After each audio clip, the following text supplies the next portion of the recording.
We have a super thanks to begin today's NFL mailbag from CJ DeYoung III. Tom, as an underline your knowledge and insight for all things draft, thank you. That said, you do a follow-up show covering who got what right in the draft, maybe just round one. I think it would be a fun follow-up. So I'm not sure, CJ, if you meant like the day after type of deal. Like, we will do draft grades for you on the channel of that draft class, if that's what you mean. If you mean like revisiting draft grades 2, 3, 4, whatever years later, TBD on that front. But we will have that immediate draft grade reaction for you on the channel. Now, if you are excited, like I am, for this upcoming NFL draft, we will be live for it, by the way, all 7 rounds and UDFAs the next day. Type me in the comments section. I think it should be a lot of me's going in there because I certainly am excited. Andrew Mormon would love to see Bradberry traded to anywhere else. I assume this means James Bradberry, the Eagles corner. And I get it. He was bad last year. He did not play very well. He struggled. It was a bit of an issue. I don't trust him right now. I think that they might be stuck with him, which is always a bit of a dicey standpoint there. Arthur Smith, what do you think the Bears should do with the number 9 pick? Love the show. Keep the good work. FGB, bear down. Dying right there. So obvious options are take the best defensive player on the board. Maybe that's a pass rusher. Maybe a tackle. Maybe if one of the big 3 receivers are there, I'd still probably do that and just go all out with your dynamic receivers and then don't pay Keenan Allen and allow him to walk next year. I think a trade down, if you can find the right partner, makes so much sense. They're super light on day 3 draft capital. You can move down, acquire future assets in 2025's class if you want to. So a lot of options that they could go. Trade down might be a pretty good idea. From Cameron Briglin, I think McDermott could be fired after the 24-25 season if the Bills miss the playoffs or don't go far in the playoffs. If they miss the playoffs, it's certainly on the table. McDermott, I think overall the Bills have been a good team. Like many teams out there, they have not been a great team. Tough when you just can't quite get by KC. The bar is very high. It's tough to reach it, but if you consistently fail to, you have to have that conversation. So I don't think so, but I think it's not impossible either. Alexander Arrington, are the Cowboys about to let Dak walk next year? Wouldn't surprise me. Maybe there's a couple different theories out there of some copium ones of they have agreed to it. Either it's going to do it at training camp, which makes no sense. That is straight copium of they've got it planned out. They're just not going to announce it until later. It's just not true. Maybe they do get it done in August, which again defeats the whole purpose of doing it early as you could have. But whatever. They seem to think that it'll help their money if they do it next offseason, which might be their cheapness coming through. But at that point, you also don't control your options. You're kind of running the risk of him just saying, nope, I'm out of here, bye. Dicey. So will Dak Prescott be the Cowboys quarterback in 2025? Y for yes, N for no. That's the pinned comment on this video. Take advantage and go vote if the ad comes here on YouTube. Richard Icoco, Michigan's #1 fan. What do you think the Bears will do for the number 9 pick? Trade down or stay there and pick a player? Kind of funny how there were 2 questions, both on the Bears' number 9 pick. Trade down's an option. Depends on what the board looks like. I can't know that for certain until number 9. But if there's a player they love, they'll stay there and take him. Lore, will the Niners trade Brandon Aiyuk in the first round of the NFL draft? I suppose it's possible. It's possible that the Niners say, you know what, let's do the DeForest Buckner 2.0 trade. I think they want to pay him. I think they will get that deal done.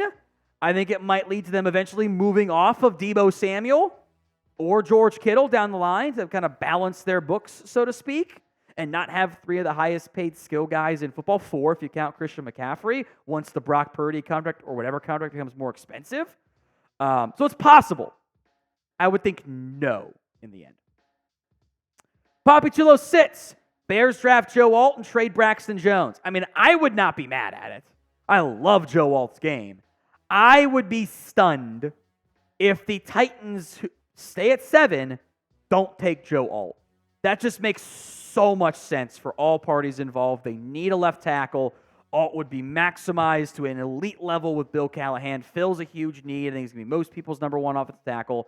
So love the idea for the Bears. Just have my doubts as to whether or not he's going to be there at pick number 9 for you. Today's show is made possible by PrizePicks. Go to prizepicks.com/CLNS and use code CLNS for a first deposit match up to $100. The link will be in the comments section and the description of today's show. That's prizepicks.com/CLNS. Always do the flex play on PrizePicks. That way you can get 2 out of 3 right, 3 out of 4 right, lower payout, but I'm really good about getting all but one thing right. So the flex play has made me a ton of money in the last year-ish on PrizePicks. By the way, NFL season-long PrizePicks are out, plus, MLB, NBA, March Madness stuff. I like the more thans, because life's too short to take the less than. But it's also kind of built in the injury risk. So as long as they're healthy, these normally hit the more than. Mahomes passing yards, Dak passing yards, Lamb passing yards, Micah sacks. All make sense to me. Very affordable, I think, for those, or very gettable for those players. So again, links in the comments section and the description of today's show. That's prizepicks.com/CLNS and use code CLNS for a first deposit match up to $100. Links in the comments and the description of today's show. From Eve, or Evie, however you pronounce it, she's Minnesota signed Xavier Howard. He was Brian Flores' top pick when he was in Miami. Not a bad idea if Howard is healthy and they think he can still help. They have Byron Murphy, and Caleb Evans. They did sign Shaq Griffin. He probably plays a big role for them in the end. They might be out on Andrew Booth. Howard might be a post-draft signing. He's trying to hitch his wagon to Houston, it certainly seems like, by the way, which actually probably does make some sense for him. But I think Minnesota's a logical fit for Howard, yeah. Arthur Smith, NFL cares about player safety. Let's add more games. Good job, NFL. On Christmas Day, no less. I add an extra bye week. Everyone wins. Everyone wins if they add the extra bye week. It's that simple. Sam White, is there any chance the Vikings trade Justin Jefferson? If we subscribe to the multiverse theory, yes, of course there is. I would be pretty blown away if they traded him. You don't give away your best football player and the best wide receiver in the game, or number 3, whatever number you want to put him at there. That's a fast way to get fired. So my answer is I would be very surprised if he got dealt. So name a player who you do think ends up getting traded. Any position, any team, any player. Drop that name or names in the comments section. Cali Lama thinks Stephon Gilmore and the Patriots will be reunited, and it feels so good. Maybe the Panthers reunite with Stephon Gilmore. Or send him back home, I suppose I should say. I am curious to see how it all plays out. It sounds like he's not going to go back to Dallas, so that reunion with Carolina or New England, I actually think does make some sense. I think he's open to it. I think he wants to get one more shot at a nice contract, or at least fight for a decent contract on a contender. I'm very quiet cornerback market in general, so we'll see what happens. From Rat G's, why do the Bears like the Packers leftovers FCB? So this is in direct response to the FGB comment in there. I have no dog in this fight, so you guys can deal with it amongst yourselves and let me know who you think is the more better football franchise and who you hate more, etc. In the end, everyone kind of borrows from each other, Now, we will have daily NFL news and rumors, and you can always argue in the comment section, too, with each other. Hit that sub button so you don't miss out. From EV, should Pittsburgh trade down with the Niners so they get Cooper DeJean? I don't know if corner is the route that Niners team needs to be focused on right now. Like it's not a non-need, but you sign Isaac Yiadom, you add Chase Lucas for depth, you have Travarius Ward, I think you want to pay long term, Ambry Thomas, Diamador Leroy. I think it'll be okay at corner. I'm looking at offensive line and even defensive line. Maybe that's where they should address it. And if the right guy falls, maybe you go up for one of those players. I'm always down to trade down though if I'm Pittsburgh. They might stand pat, take offensive line or wide receiver in round 1. Tristan Glover, what NFL draft prospect are you just not that high on?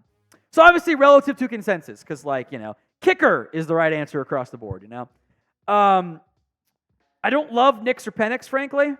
Like I kind of see backup level ability there. Like they're not in my top 4. I know they are for some. I'm just not buying it.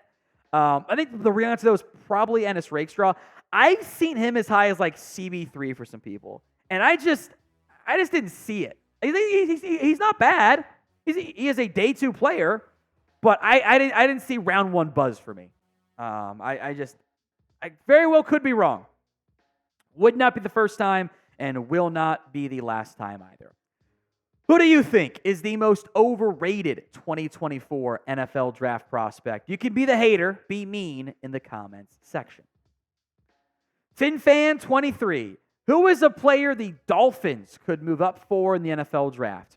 I would assume it's probably not a big jump because they are light on draft capital. Maybe move a little bit if, maybe Troy Fatanu gets past 16 in the Seahawks. Maybe you go, we got to get him as our left guard and long-term left tackle even. Like that could be a good move for Miami. But with their slight lack of draft capital, probably won't be a big trade up. EV again, the final one here on today's mailbag. So the Colts signed Clyde Edwards-Helaire, which I kind of feel like it's either a great typo or a great speech-to-text change, because that's kind of like how it would be phonetically said. I love it. It's actually a decent name. Third down back help there. I think at this point he's going to wait till after the NFL draft. If the Colts don't draft someone on day 2, early day 3, I think a name like CEH makes a ton of sense for Indy.